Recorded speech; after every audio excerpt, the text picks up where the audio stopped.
Hello student, how are you? कसे आहेत? बरे आहेत ना? Today we are going to learn which topic English narration speech we have taken so many times narration direct and indirect. Direct and indirect. I am going to school. Said Radha. मग काय होईल? Radha said that she is going to school. झालं indirect narration. Simple मध्ये असेल तर simple present, present मध्ये असेल तर प्रेझेंट, आणि पास्ट मध्ये असेल तर पास्ट, फ्युचर मध्ये असेल तर future. Will have, see, does कुठे वापरायचा, हॅज कुठे वापरायचा, हॅव कुठे वापरायचा, इज आला तर वाज वापरायचा, प्रेझेंट पास्ट टेन्स आला तर, आणि आर असेल तर वेअर वापरायचा मित्रांनो. आणि सेड टू असेल तर टोल्ड. बऱ्याच वेळा so many time I have told you. Told केव्हा वापरायचं, आता पण इथं टोल्ड आलेलं आहे, कळलं का नाही? So narration speech, narration oblique speech, direct and indirect. Direct indirect very easy topic मित्र हो. 2 मार्काचा आहे, 2 आणि 1 फिल इन द ब्लँक्स येते. 3 मार्काचा टॉपिक. व्हेरी इझी, सोपा आहे. Example, Kiran said I am busy. Kiran said I am busy. Kiran म्हणतो मी व्यस्त आहे कामात, मी व्यस्त आहे. मग काय इनडायरेक्ट काय होईल? किरण सेड दॅट. दॅट तर टाकावंच लागतं ना. किरण सेड दॅट ही इज येईल का? नाही येणार, कारण पास्ट टेन्स आहे. किरण सेड आहे. से असतं तर काय आलं असतं?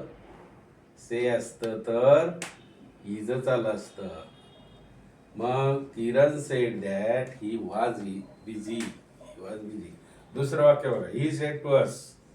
अस म्हणजे आपल्याला. He said to us, inverted comma, you are not my friends. You are not my friends. मग आता ही सेड टू, टू आलेला आहे, टू अस. मग टोल्ड टाकायचं. हो, टोल्ड लक्षात ठेवा. मग टोल्ड काय होईल? He told us that. He told us that. जसं तसं. We were not his friends. आरचं काय झालं मित्र हो? वेअर झालं, past tense. He told us that we, यूच अस आहे ना, अस आहे म्हणून we were not his friends. बरोबर की नाही? यूचं वी झालं, आरचं वेअर झालं, आणि मायचं हीच झालं. एवढ्यामध्येच फरक येतो फक्त. पास्ट टेन्स आहे, अस आहे म्हणून वी, नॉट आणि हिज. सी असतं तर हर झालं असतं, आहे की नाही? एवढाच बदल. फ्रेंड जसं त्या तसं. He told us that we were not his friends. आता तिसरं. She said to Ravi. She said to Ravi, you are my best friend, brother. मग काय होईल इनडायरेक्ट मध्ये? She told to Ravi that. Said to आलंय ना, म्हणून she told Ravi that. That तर आलेलंच. दॅट ही, यूचं काय झालं? ही.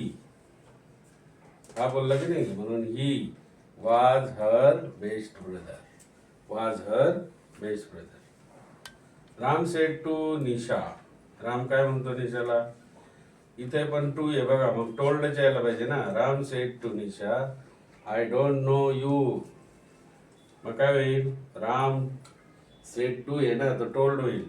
Ram told Nisha that he did not know her. इथं डोंट आहे तर पास्ट टेन्स झाला डिड. आईचं ही झालंय. राम बोलतोय म्हणून he did not know her. यूचं हर झालं, कारण निशा आहे ती, म्हणून नो हर. म्हणजे Ram said to Nisha I don't know you. Ram म्हणतोय तिला, तर मग Ram told Nisha that he didn't not know her, किंवा ही डिड नॉट. डिडंट येईल किंवा डिड नॉट येईल, कारण नाही, नो हर. ओके मित्र हो, लाईक करा, शेअर करा, सबस्क्राईब करा. नवीन असेल ओके, थँक्यू.